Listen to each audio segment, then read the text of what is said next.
आप सभी का हमारे YouTube चैनल ब्रह्मेश्वर नाथ उच्च कोचिंग सेंटर में हार्दिक स्वागत है।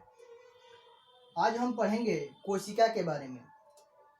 कोशिका क्या है, कोशिका की खोज किसने की और इनसे संबंधित जितने भी टॉपिक्स होंगे, जितने भी जरूरी बातें होंगी, उन सभी को इस वीडियो में हम कंप्लीट करने की कोशिश करेंगे। इस चैनल पे किसी भी टॉपिक की दो प्रकार की वीडियोज अपलोड होंगे। पहला थ्योरेटिकल टाइप, जो एग्जाम में 9th-10th के बच्चों जो लिखने के लिए जो उनको आता है उनके संबंधित कुछ प्रश्न आएंगे, और दूसरा जो है ऑब्जेक्टिव टाइप, जो सभी को काम करने वाला है। यह ऑब्जेक्टिव टाइप है कोशिका का। आइए शुरू करते हैं।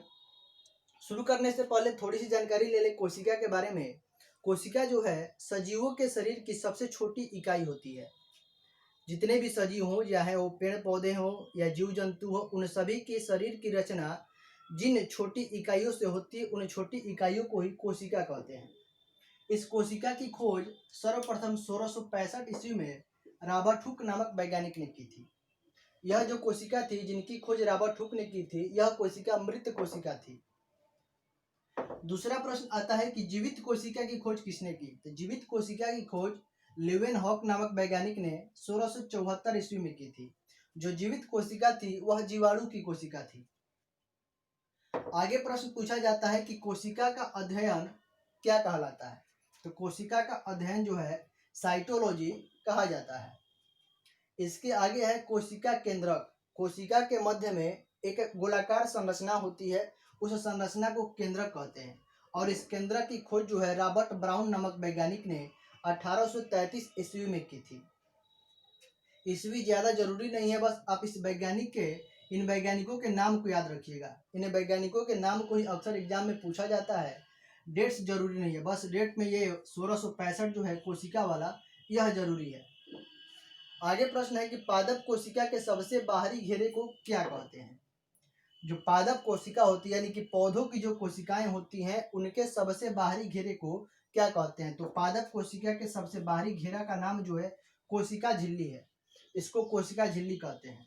वहीं दूसरी तरफ जो जीव जंतुओं की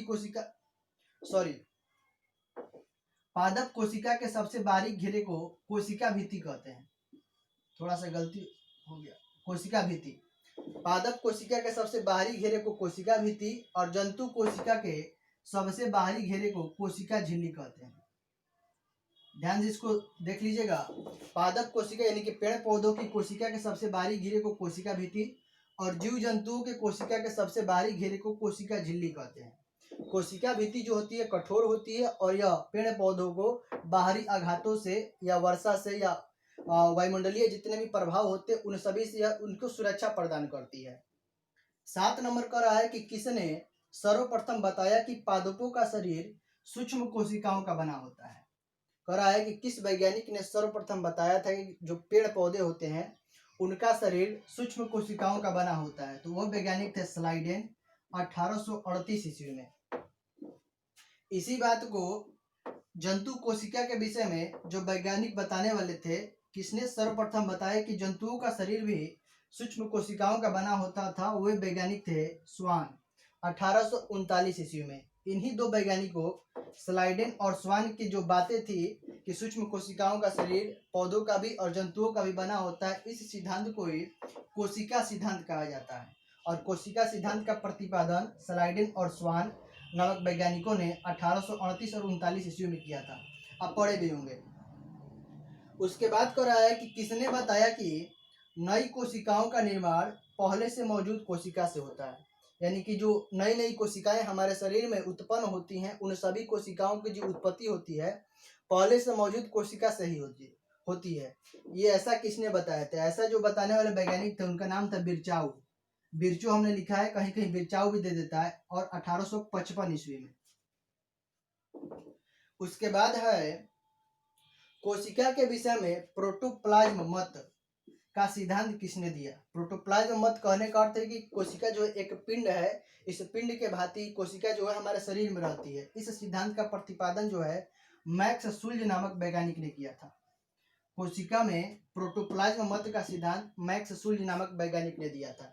उसके बाद कह रहा है कि किसने सर्वप्रथम बताया कि केंद्रक पैतृक लक्षणों की वंशागति में भाग लेता है। यानी कि जो हमारे पैतृक गुण होते हैं जो पिता से उसके पुत्र में, फिर उसके पुत्र से उसके पुत्र में जो लक्षण आते जाते हैं, जो लक्षण आगे की तरफ बढ़ते रहते हैं, उनके बारे में सर्वप्रथम किसने बताया था कि केंद्रक ही उसमें मुख्य भूमिका निभाता है?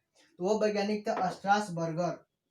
1884 ईस्वी में उन्होंने ही बताया था कि केंद्रक जो है पैतृक लक्षणों का वाहक होता है। उसके बाद कह रहा है कि केंद्रिका की खोज। केंद्रक के अंदर कोशिका के मध्य में एक गोलाकार संरचना होती है जिसको केंद्रक बोलते हैं, और केंद्रक के मध्य में भी एक गोलाकार संरचना होती है, इसका नाम होता है केंद्रिका। और केंद्रिका की खोज जो थी मिसर नामक वैज्ञानिक ने किए थे 1871 में। डेट्स आपको जरूरी नहीं याद करना है, बस उनके वैज्ञानिकों के नाम याद रखिएगा। केंद्रिका की खोज मिसर। आगे है अगला प्रश्न 13 नंबर, लाइसोसोम की खोज किसने की? तो लाइसोसोम की खोज जो थे डी डुबे नामक वैज्ञानिक ने 1955 में किए थे। लाइसोसोम को आत्महत्या की थैली भी कहा जाता है। आगे के अगले वीडियो में हम इसकी चर्चा करेंगे। 14 नंबर है माइटोकॉन्ड्रिया की खोज किसने की? तो माइटोकॉन्ड्रिया की खोज अल्टमैन नामक वैज्ञानिक ने 1890 ईस्वी में किया था। और इस माइटोकॉन्ड्रिया का जब नामकरण की बात आ जाए, किस वैज्ञानिक ने इसका नामकरण किया था, तो वह वैज्ञानिक थे बेंडा।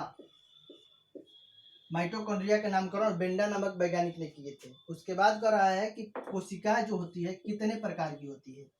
कोशिका दो प्रकार की होती है, एक को प्रोकैरियोटिक कहते हैं जो जीवाणुओं शैवालों में मौजूद होती है, और जो दूसरी कोशिका होती है उसको यूकैरियोटिक कहते हैं, वो हमारे शरीर में या विकसित जीव जंतुओं के शरीर में मौजूद होती है।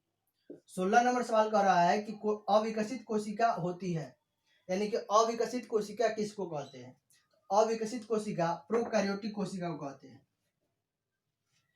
उसके बाद 17 नंबर कर रहा है कि क्रोमैटिन का पता किसने लगाया? क्रोमैटिन जो है कोशिका में, इस कोशिका के मध्य केंद्रक में महीन धागे जैसी संरचनाएं होती है, यही क्रोमैटिन जो है आगे जुड़कर गुणसूत्र का निर्माण करती है। तो इस क्रोमैटिन के बारे में सर्वप्रथम जो वैज्ञानिक बताए थे उनका नाम था फ्लेमिंग। उसके बाद कर रहा है 18 नंबर, राइबोसोम की खोज किसने की?